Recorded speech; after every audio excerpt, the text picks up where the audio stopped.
है। मेरे फादर ने एक वर्डिंग यूज करी थी मेरे लिए, तुम्हारी औकात नहीं है किसी लड़के को ना बोलने की, क्योंकि ना तो तुम कमाती हो, दिखने में तुम इतनी गंदी दिखती हो। नो डाउट मैं उस समय काफी ब्लैक थी, एक्ने वाला फेस था, बाल बनाने नहीं आते थे, कपड़े पहनने नहीं आते थे, और बात करनी भी मुझे खासी आती नहीं थी, क्योंकि मम्मा ने मुझे पूरा गृहस्थी वाला बच्चा बनाया। एनीवेज, वो औकात जो वर्ड था मेरे सबकॉन्शियस माइंड में फिट हो गया। औकात वर्ड, हमारा रिश्ता जुड़ा।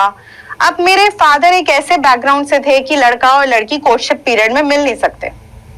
सो जैसे तैसे वो पीरियड खत्म हुआ और मैं शादी के लिए इसलिए भी ओके थी कि ठीक है जी, यहाँ से कम निकलूंगी, यहाँ पे रोज लड़ाइयां हैं, रोज मार कुटाइयां हैं, कम से कम मैं शादी करके जा रही हूँ, वहां पे मेरा लाइफ तो स्टेबल है, ना मुझे पैसे कमाने का टेंशन होगा वहां पे, और वहां पे मैं पति के पैसों पे रह लूंगी और बच्चे करने हैं और घर बसाना है, लाइफ सिंपल है, सॉर्टेड।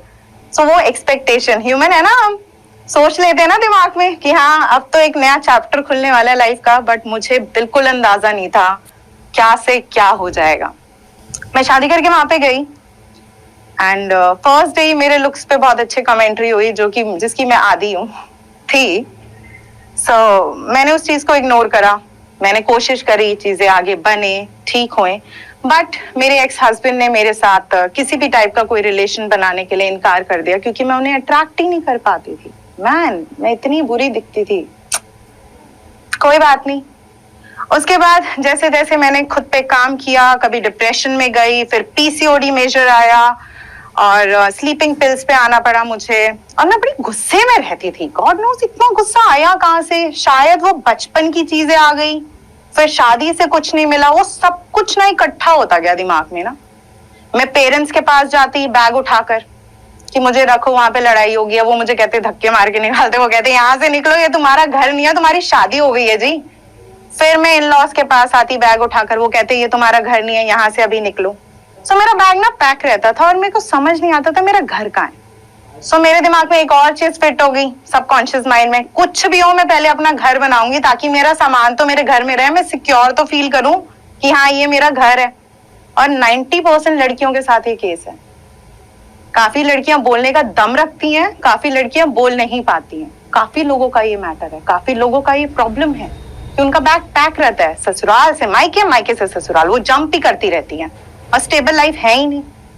एनीवेज, मेरे घर वालों ने मुझे बहुत समझाया कि एक बच्चा हो जाएगा, जिंदगी आसान हो जाएगी। ये पुराने थॉट्स, पहले खुद की लाइफ स्टेबल नहीं है, बच्चे को कहां से लाओगे। मैंने अपना वेट कम करना स्टार्ट किया। 10 किलो जैसे ही गिरा, मुझे लगा मैं तो बस कुछ भी कर सकती हूँ, मैं एकदम टॉप पे हूँ। मैं 10 किलो गिर लिए मैंने। 10 किलो जैसे ही गिरे, मैंने अपना चैनल स्टार्ट करा यूट्यूब पे, क्योंकि मैं ना बोल बोल के थक जाती थी। अब एक ऐसी लड़की जो बचपन से वेट का स्ट्रगल कर रही है और अचानक से उसने 10 किलो गिर दिए, तो सबको लगता है ना तुमने क्या किया, तुमने क्या किया, क्या किया। तो मैं बता बता के थक जाती थी। तो मेरे को लगा कि मैं यूट्यूब पे डाल देती हूँ, जिसको चाहिए वहां से देख लेगा। तो मैंने अपना फर्स्ट डाइट यूट्यूब पे पोस्ट करा, जिसमें ऑफ कोर्स मैं थोड़ी सी अजीब सी लग रही थी, बट कोई बात नहीं, 5 साल पहले की बात है। वो वीडियो वायरल हो गई और मेरे को दुनिया भर से लोगों के मेल्स आते थे क्वेश्चंस के लिए।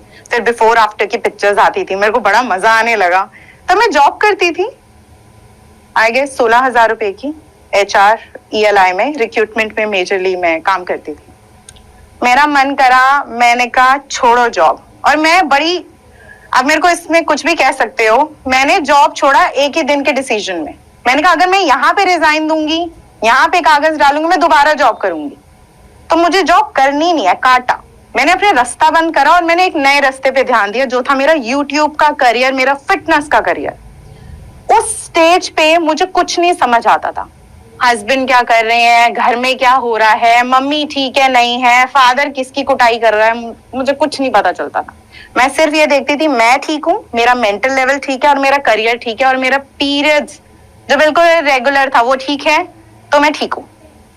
जैसे जैसे मेरा करियर बढ़ा, अब प्रॉब्लम फिर आ गई। मेरा एक्स हस्बैंड ने बोला जी आप जितने पैसे कमाते हो हमें दोगे, हम हैंडल करेंगे। और उनको यूट्यूब करियर पसंद नहीं था, मीडिया में लड़की जा रही है, क्या गलत बात है, बहुत गलत बात है। मैंने बोला जी मैं तो करियर नहीं बंद करूंगी, क्योंकि मुझे कुछ मिल नहीं रहा ना वहां से, ना फैमिली लाइफ मिल रही है, ना बच्चे मिल रहे हैं। ना सिक्योरिटी मिल रही है, ना ही कुछ रिलेशन है, कुछ भी नहीं है। तो मैंने कहा मैं तो बंद नहीं करूंगी जी, यहाँ से मुझे खुशी मिल रही है, एटलीस्ट ना लोग मिल रहे हैं, लोगों का साथ मिल रहा है, प्यार मिल रहा है, मैं तो बंद नहीं कर सकती। देन मेरे फादर के पास चीजें गए and my father is kind of society person की इज्जत बचाओ, मेरी इज्जत की सवाल है। तो मैंने जैसे तैसे एडजस्ट करने की कोशिश करी 1 साल और, बट मुझे पता नहीं था उस पूरे 1 साल में इतनी शिद्दत से डिवोर्स के पेपर्स की तैयारी हो रही थी, इतने तरीके से कि मुझे पता ही नहीं चला। एक जनरल नॉर्मल डे था, मैंने हस्बैंड के लिए सुबह खाना बनाया, लंच पैक करा, उनके जूते में पॉलिश कर रही थी और मुझे बड़े अजीब नजरों से देख रहे थे। मैंने कहा पता नहीं क्या हो गया। अब हमारे सबके अंदर ना एक वाइब वाला सिस्टम होता है, कुछ भी गलत होने वाला होता है एक वाइब्स आ जाती है कि कुछ गलत होने वाला है। मुझे उस समय बड़ी स्ट्रॉन्ग वाइब आई कि कुछ डेंजर चल रहा है यहाँ पे दिमाग में ना। एनीवेज, तो वो जब लास्ट मीटिंग थी मेरे हस्बैंड के साथ जो बहुत अच्छे से थी, उन्होंने मुझे बहुत अच्छे से हग करा एंड ही सेड कि तुम अपना ध्यान रखना। आई सेड ओके, मैं अपना ध्यान तो रखती ही हूँ, तुमसे ज्यादा मैं अपना ही ध्यान रखती हूँ। एंड वो चले गए। तब मैं अपने इन लॉ से सेपरेट एक जगह पे रहती थी अपने हस्बैंड के साथ, वो भी सब एक डिवोर्स का प्लान था। मैं इस शर्त पे उस जगह पे शिफ्ट हुई थी कि मेरा घर बसेगा और चीजें अच्छी होंगी और मेरी फैमिली का इंटरफेरेंस भी कम होगा। सेकेंड पॉइंट इज, जैसे ही वो पर्सन गए 1 घंटे बाद डिवोर्स के पेपर आए। वाओ, एंड वो बहुत शॉकिंग न्यूज थी मेरे लिए कि डिवोर्स के पेपर आए जो इतने अच्छे तैयारी से बने हुए 150 पेजेस का। मैंने कहा very good Suman, very very good. और उस डिवोर्स के पेपर्स के साथ साथ आई कुछ ऐसी शर्तें जो कि माननी बड़ी बेकार थी। अगर मैं उन शर्तों को मानती तो आज शायद मैं सुसाइड करके मर चुकी होती, मैं अब तक आती ही ना। वो बस एक आवाज थी कि सुमन दबना नहीं है, दबना नहीं है, ये गिराएंगे, गिरना नहीं है, उठना है। अभी उठी बहुत मुश्किल से हूं मैं, अब नहीं गिरना। मैं अपने फादर के पास गई जी, डिवोर्स के पेपर आए हैं। सब लोग shocked. My father is like मेरी इज्जत बचानी है। मैंने कहा करियर बंद करने के लिए बोल रहे हैं, करियर बंद नहीं करना, हम बात करेंगे, चीजें सॉल्व करेंगे, बट डिवोर्स नहीं होना चाहिए। Said okay. पर सामने वाला बंदा करियर पे ही अटक चुका है कि ना ना ना ना, करियर तो बंद होके रहेगा। देन एक सर्टेन पॉइंट पे मेरे फादर ने भी बोला कि घर बचाओ और करियर बंद कर दो। बट यार, क्या तुम्हें लगता है ऐसा सॉल्यूशन है? कब तक हम लोग ऐसे करते रहेंगे ना? चलो कर भी दें, बट सामने से कुछ मिले तो सही। कुछ है ही नहीं उस रिलेशनशिप में, तो क्यों मैं अपना करियर पे बंद करूं जिसने मुझे इतने सारे लोगों का प्यार दिया? नो, बिल्कुल नहीं, बिल्कुल बिल्कुल नहीं। सो मैंने वो डिसीजन लिया कि मैं ये डिवोर्स को लड़ूंगी, मैं आगे जाऊंगी, मैं करियर बनाऊंगी। वो एक बहुत ही बड़ा टर्न पॉइंट था जिस पॉइंट ने मुझे अकेला करा। अब मेरे घर पे मैंने मुठत फाइनेंस से बिजनेस लोन ले रखा था जो कि था 15 लाख गोल्ड का। अब किस्त भरी नहीं तो घर पे चला गया नोटिस, तो सबको पता चल गया कि लोन में, कर्जे में है। बट सबको ये नहीं समझ आया कि इसका दिमाग इतना तेज है, ये आने वाले टाइम में बहुत कुछ करने वाली है। बट सबने मेरा वो करंट टाइम देखा। मैं अपने फादर के पास गई, जी मुझे रखो। उन्होंने मना कर दिया, हमारे घर में जगह नहीं है। होता है ना कि डिवोर्स के बाद आप जाओ वहां पे तो उनको लगेगा कि हाँ जी यहाँ पे इसके ऊपर कर्जा भी है, फिर ये सेकंड मैरिज भी डिमांड करेगी, इसको रखना भी पड़ेगा। अब ये करियर बनाएगी नहीं बनाएगी, अभी तो थोड़ा बहुत दिख रहा है, आगे फिर गिर जाएगी क्योंकि डिवोर्स का डिप्रेशन है। तो वहां से तो मुझे कुछ खासा रिस्पॉन्स मिला नहीं। बहुत ही पेनफुल टाइम था वो मेरा, अपनों से धक्का खाने का टाइम था। मेरी मम्मा की तबीयत गिरती जा रही थी मेरी हालत देख के, तो मैंने वहां पे झूठ बोला कि मेरे को एक रेंटेड अपार्टमेंट मिल गया है, दो मुझे मिला नहीं। अब फिर वहां पे आता है आपका संघर्ष का टाइम।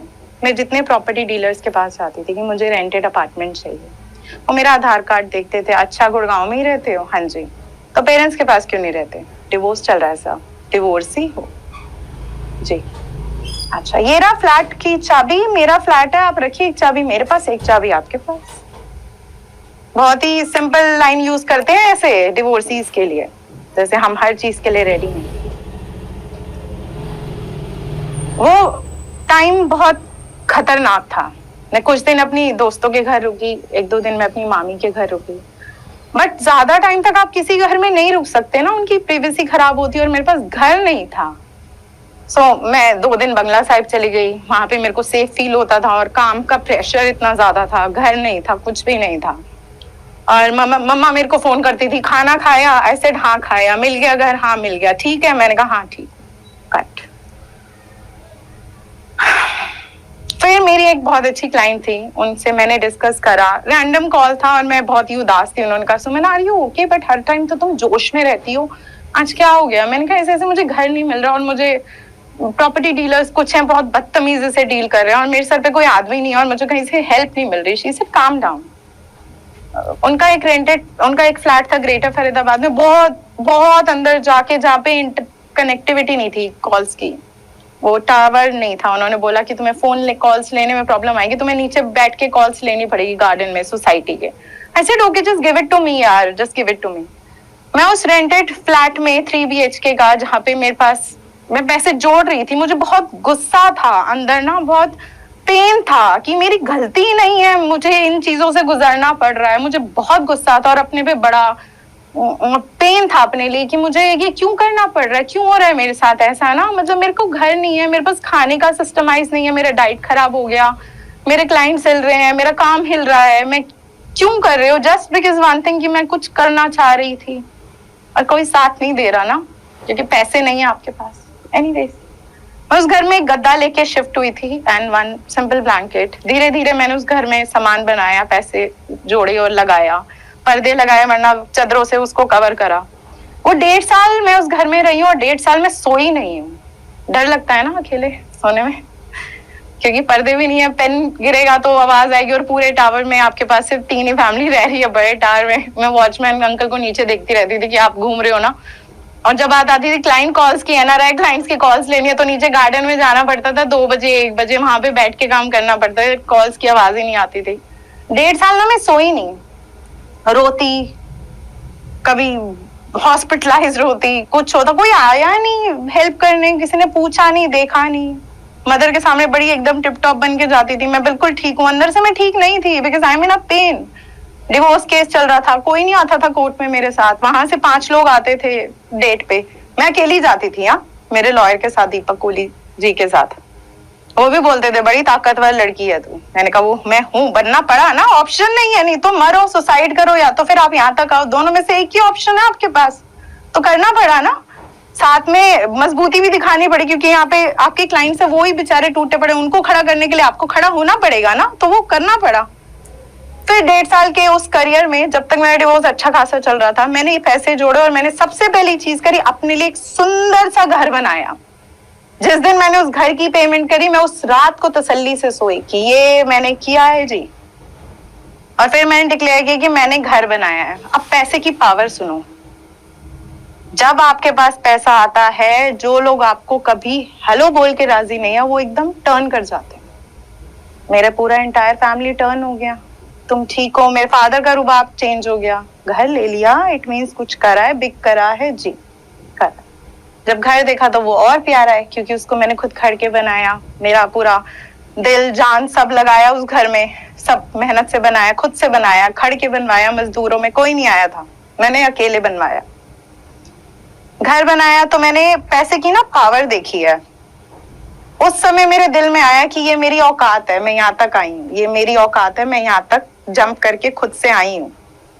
फिर मैंने और चीजें करी है, मैं करियर में आगे बढ़ी और बढ़ी। वहां पे मेरी मदर का किडनी फेलियर हो गया। अब मैंने अपनी मदर को सेव करना था, बिकॉज मैं उनसे बहुत ज्यादा प्यार करती हूँ। मुझे लगता है अगर वो नहीं है तो फिर मेरे सर पे किसी का हाथ भी नहीं है। मैं किडनी डोनेशन के लिए गई कि मैं अपना किडनी देती हूँ। मेरे ब्लड टेस्ट ही चल रहे थे। लकीली भगवान के रूप में हमारे पास हमारी मामी है, विडो है वो, उन्होंने बोला मैं दूंगी एंड तुम्हें नहीं देना, तो उन्होंने उनसे मैंने किडनी ट्रांसप्लांट करा। मैं अकेली अपनी फैमिली में पर्सन थी जो इस चीज के लिए फेवर में थी कि मुझे किडनी ट्रांसप्लांट कराना है। मेरे फादर डायलिसिस के फेवर में थे, पूरा फैमिली डायलिसिस के फेवर में था, बट मुझे पता अगर मेरी मदर डायलिसिस पे जाएगी, क्योंकि मैं उनका ट्रीटमेंट करवा रही हूँ किडनी का 6-7 साल से, वो 6 महीने सर्वाइव नहीं कर पाएगी, तो मुझे ट्रांसप्लांट चाहिए ही चाहिए। डॉक्टर संदीप गुलेरिया अपोलो में सर्जन है, सब जानते हैं उन्हें, उनको मेरी पूरी एंटायर स्टोरी पता है। उन्होंने मुझे बहुत ज्यादा सपोर्ट करा इस चीज में कि नहीं बेटा तुम कराओ, हम हैं। जिस दिन ऑपरेशन था उस दिन वीकेंड था, मेरे को डाइट्स जानी थी। अब ये ना दिमागी गेम है, अंदर 11 घंटे की सर्जरी चल रही है, दोनों माएं अंदर हैं ऑपरेशन थिएटर में, यहाँ पे आपको डाइट्स बनानी है। बट उस दिन भी मैंने काम करा हॉस्पिटल में बैठ के, बिकॉज मेरे को लगता है मेरा काम मेरा ऑक्सीजन का काम करता है, मुझे ब्रेथ सांसें देता है मुझे। मैं काम नहीं करूँ तो मैं कुछ भी नहीं हूँ, जीरो। मैं कहीं पे भी हूँ, मैं काम कर सकती हूँ। मेरा काम मेरे लिए ऑक्सीजन का काम करता है, मुझे सांस देता है। मेरे क्लाइंट्स मेरे लिए ऑक्सीजन का काम करते हैं। जब मैं गद्दा लेके वहां पे शिफ्ट हुई थी उस फ्लैट के अंदर, तब मेरे पास हार्डली 200 क्लाइंट थे। मैं उनको जैसे तैसे बैलेंस कर रही थी, मैनेज कर रही थी, डिवोर्स का केस लड़ रही थी, घर बनाने के लिए पैसे जोड़ रही थी। आज के टाइम पर मेरा जो काम है, मेरा जो नाम है, वो इंटरनेशनली चलता है। मेरे पास 70% जो क्लाइंटेज है वो सारे NRIs हैं, 30% इंडियन है। मैं उन लड़कियों के साथ बहुत अच्छे कंफर्टेबल होके उनका ट्रांसफॉर्म करती हूँ जिनका पैसे नहीं है, कोई प्रॉब्लम नहीं है, पर जिनके अंदर जज्बा है ना कि सुमन मुझे करना है, मैं उनके साथ ज्यादा अच्छे से काम करती हूँ। मुझे मजा तब आता है, जो मेरे को सबसे बेस्ट मुझे लगता है मैंने आज तक अचीव करा है, लेडीज जो 3 IVF फेल के बाद भी कंसीव कर जाती है डाइट के थ्रू, अपने आप को ठीक करके। जिनको 3 साल से पीरियड्स नहीं आते, वो महीना डाइट करती है, 1.5 महीना डाइट करते हैं, उनको पीरियड्स आ जाते हैं और वो कंसीव भी कर जाती हैं और मुझे बहुत सारी मिठाइयां भी भेजती हैं। द बेस्ट पार्ट मुझे लगता है जब वो बच्चों की फोटोज भेजती ना, दीदी this is because of you. कहती यार काश मेरा भी होता, बट कोई बात नहीं यार, तेरा हो गया तो बढ़िया है, तेरा मेरा कोई दिक्कत नहीं है।